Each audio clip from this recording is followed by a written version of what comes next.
नमस्कार बच्चों, आपका स्वागत है आपके अपने यूट्यूब चैनल खन्ना क्लासेस पर। और आज हम पढ़ने वाले हैं कक्षा 10 में सामाजिक विज्ञान विषय को, जिसमें आज हम अध्याय 3 प्रारंभ कर रहे हैं, जो है भारत में उद्योग। ये नाम है इस अध्याय का। तो आज हम पहला वीडियो बनाने वाले हैं। तो आज हम पढ़ने वाले हैं भारत में एक टॉपिक। हम टॉपिक वाइज पढ़ते हैं, जैसे कोई एक अध्याय होता है उसके 5-6 टॉपिक हम मेनली कवर कर लेते हैं। तो इसमें पहला टॉपिक है भारत में उद्योगों के प्रकार। तो आज हम इस वीडियो में पढ़ने वाले हैं कि भारत में उद्योगों का क्या महत्व है, उद्योग क्या है, क्यों आवश्यक हैं, और उद्योगों के प्रकार, कितने प्रकार से उद्योगों को विभाजित किया गया है। ठीक है। तो क्लास करने से पहले बस एक रिक्वेस्ट है कि इस चैनल को ज़्यादा से ज़्यादा आप शेयर करें, सब्सक्राइब करें। चलिए शुरू करते हैं आज की क्लास। देखो बच्चों, ये है हमारा अध्याय 3 भारत में उद्योग। इसमें लिखा है कि मनुष्य अपनी विभिन्न आवश्यकताओं की पूर्ति हेतु कुछ वस्तुएं प्रकृति से सीधे प्राप्त करता है और कुछ प्रकृति के सहयोग से पैदा करता है, तथा कुछ वस्तुओं का प्राकृतिक कारकों के सहयोग से निर्माण होता है। और मनुष्य का वस्तु निर्माण करने का कार्य उद्योग कहलाता है। तो देखो बच्चों, उद्योगों की आवश्यकता क्यों पड़ी।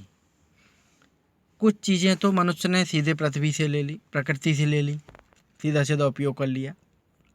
कुछ चीज़ें हमने प्रकृति के सहयोग से यूज़ कर ली, जैसे हमको लकड़ी चाहिए, बांस चाहिए, ईंधन चाहिए, ये तो हमने सीधा सीधा ले लिया पेड़ से। जैसे नीम का पेड़ है उससे ले लिया, बबूल का पेड़ है उससे हमने ले लिया। ईंधन तो हमें प्रकृति से सीधा सीधा मिल गया। लेकिन अब हमको कागज़ की आवश्यकता है, कागज़ चाहिए लिखने के लिए। तो कागज़ कहाँ से आएगा? तो उसके लिए कागज़ बनता है पेड़ों से। तो हमने प्रकृति के द्वारा हमको पेड़ लिए, पेड़ के सहयोग से हमने उद्योगों में पेड़ों से हमने कागज़ बनाया। तो वही इसमें बोला जा रहा है कि कुछ सीधे ले लिए प्रकृति से हमने, कुछ प्रकृति के सहयोग से पैदा कर लिए, और कुछ वस्तुओं का प्राकृतिक कारकों के सहयोग से निर्माण किया गया। मनुष्य का वस्तु निर्माण करने का कार्य उद्योग कहलाता है। सीधी परिभाषा है कि मनुष्य का वस्तु निर्माण करने का कार्य, यानी कि वस्तुओं को बनाने का जहाँ काम किया जाता है उसको हम उद्योग कहते हैं। उद्योग की इस प्रक्रिया में मनुष्य कच्चे माल का उपयोग कर श्रम शक्ति तकनीकी के माध्यम से आवश्यकता अनुरूप पक्का माल तैयार करता है। यानी जो उद्योग की प्रक्रिया होती है उसमें हम कच्चा माल मिलता है हमको प्रकृति से, कच्चा माल हमको मिलता है, उस पर हम अपना श्रम लगाते हैं, मेहनत करते हैं, शक्ति लगाते हैं, ऊर्जा खत्म करते हैं और तकनीकी टेक्नोलॉजी का यूज करते हैं। उन सब के माध्यम से हम अपनी आवश्यकता के अनुसार पक्का माल तैयार कर लेते हैं। कच्चे माल के इसी रूपांतरण से विभिन्न उपयोगी वस्तुएं निर्मित होती हैं, जैसे मिट्टी या धातु के बर्तन, गन्ने से गुड़, चीनी आदि।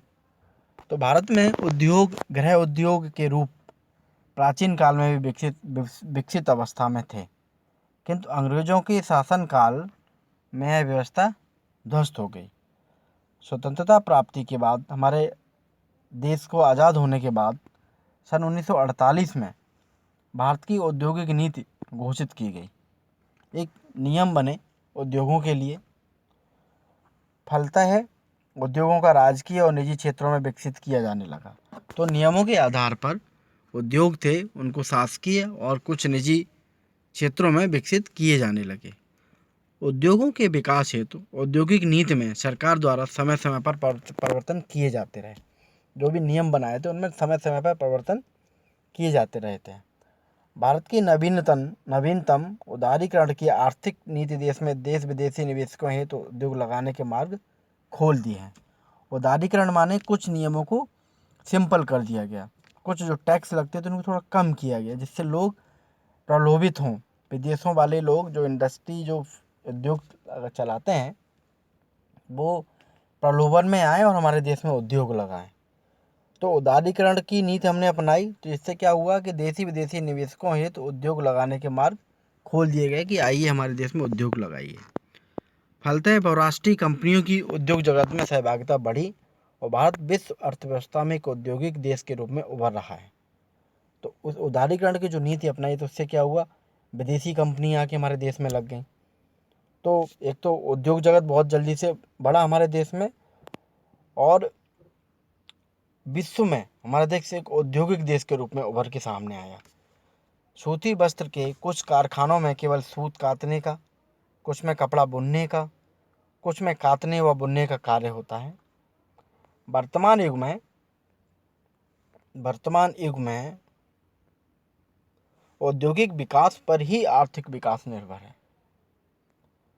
यानी कि अगर उद्योग लगेंगे तो आर्थिक विकास होगा।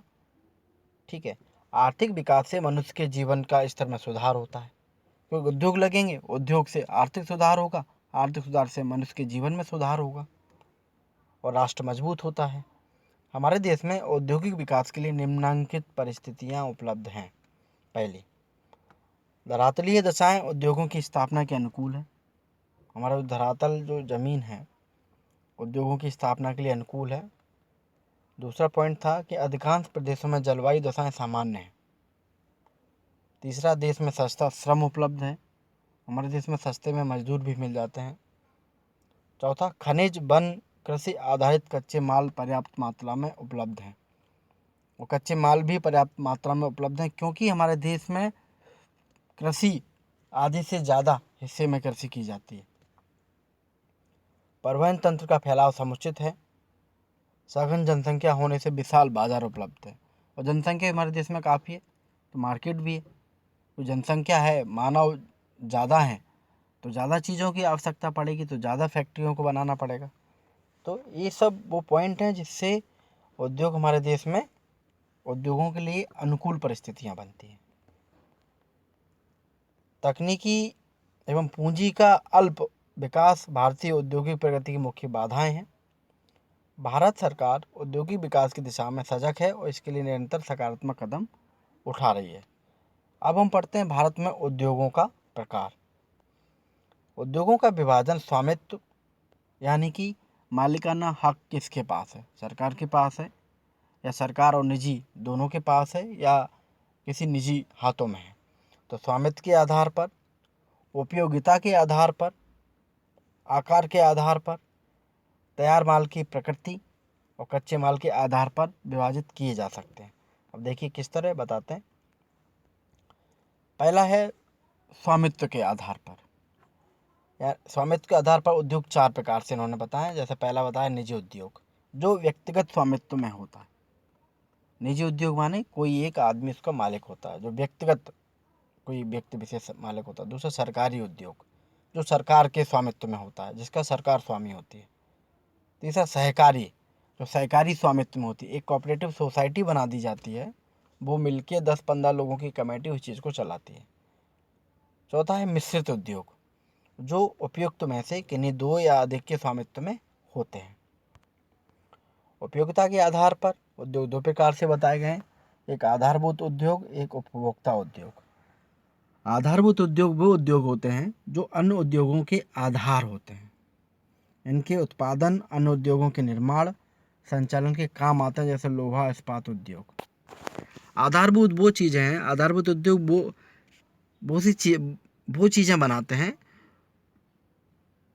जो दूसरे उद्योगों के लिए कच्चे माल का काम करते हैं। यानी कि कोई आधारभूत उद्योग, अगर माना कि ये आधारभूत उद्योग है, तो एक उद्योग से जो चीज़ बन के जाएगी, जो प्रोडक्ट बनकर जाएगा, वो और उद्योगों के लिए काम, कच्चे माल का काम करेगा, तो उसको बोलेंगे हम आधारभूत उद्योग। उपभोक्ता उद्योग वो उद्योग जो लोगों की दैनिक आवश्यकताओं की पूर्ति के काम आते हैं, जैसे वस्त्र, चीनी, कागज, जो लोगों की ज़रूरत का सीधा सीधा सामान बनाते हैं। जैसे साबुन बनाने की फैक्ट्री, साबुन बनेगा, सीधा जनता के बीच में पहुंच जाएगा, पब्लिक यूज करेगी। चीनी बनेगी, चीनी सीधी जनता यूज करेगी। ये उपभोक्ता उद्योग हैं, जो उपभोक्ताओं के लिए बनाए जाते हैं। आधारभूत उद्योग प्रोडक्ट बनाता है उद्योगों को देने के लिए। ठीक है, चलिए आगे बढ़ते हैं। आकार के आधार पर उद्योग चार प्रकार के हैं। पहला है बृहद उद्योग, औद्योगिक इकाइयाँ जिनमें पूंजी निवेश 10 करोड़ या उससे अधिक होता है। वो कंपनियां, वो फैक्ट्रियां, वो उद्योग जिनमें 10 करोड़ या उससे ज़्यादा की पूंजी लगती है, उसको हम बोलते हैं बृहद उद्योग। जैसे टाटा आयरन स्टील कंपनी, बड़ी बड़ी कंपनियां। मध्यम उद्योग जिनकी कुल पूंजी निवेश जिसमें 5 से 10 करोड़ रुपए होता है, जैसे चमड़ा उद्योग। लघु उद्योग जिनमें कुल पूंजी 2 से 5 करोड़ रुपए तक निवेश होती है, उसको हम बोलते हैं लघु उद्योग, जैसे लाख उद्योग। कुटीर उद्योग जिनमें पूंजी निवेश नाम मात्र का होता है, जो परिवार के सदस्यों की सहायता से चलाए जाते हैं। ग्राम में स्थित होने पर या ग्रामीण उद्योग, नगर में स्थित होने पर नगरीय कुटीर उद्योग कहलाते हैं। ठीक है। आकार के आधार पर 4 तरह के उद्योग हैं। स्वामित्व के आधार पर 4 तरह के उद्योग हैं, और दूसरा हमने पढ़ा था जिसमें 2 तरह के थे, उपयोगिता के आधार पर 2 तरह के उद्योग हैं। ठीक है। अब पढ़ते हैं हम तैयार माल की प्रकृति के आधार पर उद्योग। तैयार माल की प्रकृति के आधार पर उद्योग 2 प्रकार से, एक भारी उद्योग, एक हल्के उद्योग। जिनमें भारी वस्तुओं, मशीनों आदि का निर्माण किया जाता है, जैसे ट्रैक्टर बनाने का कारखाना, वो भारी उद्योग में आता है। हल्के उद्योग जिनके दैनिक उपयोग की छोटी छोटी वस्तुओं का निर्माण किया जाता है, जैसे खिलौना, साबुन, चीनी, छोटी छोटी चीज़ें, उनको हम हल्के उद्योग कहते हैं। अगला प्रकार है कच्चे माल के आधार पर, कि उद्योगों में कच्चा माल किस तरह का उपयोग किया जाता है, उसके आधार पर भी 3 तरह से उद्योगों को बांटा गया है। पहला, कृषि आधारित उद्योग, जिन्हें कच्चा माल कृषि उत्पाद से प्राप्त होता है, जैसे सूती वस्त्र उद्योग। यानी कृषि आधारित उद्योग माने जिसमें कच्चा माल कृषि से प्राप्त होता है। खनिज आधारित उद्योग जिन्हें कच्चा माल खनिजों से प्राप्त होता है। और वन आधारित उद्योग जिन्हें कच्चा माल वनों से प्राप्त होता है, जैसे कागज उद्योग। ठीक है। तो आज हमने पढ़ा है कि भारत में उद्योग और भारत में उद्योगों का प्रकार। ठीक है। तो बच्चों अपने चैनल को सब्सक्राइब करिए, खन्ना क्लासेस को, क्योंकि हम माध्यमिक शिक्षा मंडल भोपाल द्वारा आयोजित परीक्षाओं की तैयारी कराते हैं। आप वीडियो देख रहे होंगे तो चैनल पर जाएंगे, आप यूट्यूब में खन्ना क्लासेस टाइप करिए। ठीक है। आपको खन्ना क्लासेस के नाम से चैनल दिखेगा, लोगों में 1-2 दिन में लगा दूंगा, और उसको सब्सक्राइब करें। सब्सक्राइब करेंगे, उसके बाद एक बेल आइकन घंटी छप के आएगा, उसको भी प्रेस करेंगे, जिससे कि जैसे मैं वीडियो लेक्चर अपलोड करूँगा तो सबसे पहले आपके पास पहुँचेगा। और ज़्यादा से ज़्यादा आप शेयर करिए क्लासेस को, ज़्यादा से ज़्यादा सब्सक्राइब करवाइए। ठीक है। चलिए, आज ये 14वें नंबर की क्लास थी, अध्याय 3 प्रारंभ हो चुका है। हम इसको 1-2 दिन में ख़त्म कर देंगे, फिर हम चौथे नंबर का चौथे नंबर का अध्याय लेकर आएंगे। सारे अध्याय हम फिनिश करेंगे, आखिरी में हम परीक्षा के आधार पर तैयारी कराएंगे आपको। चिंता करने की कोई बात नहीं है, और दूसरे विषय भी हम लेकर आने वाले हैं। चलिए, हमारे साथ जुड़े रहे, इसके लिए आपका बहुत बहुत धन्यवाद।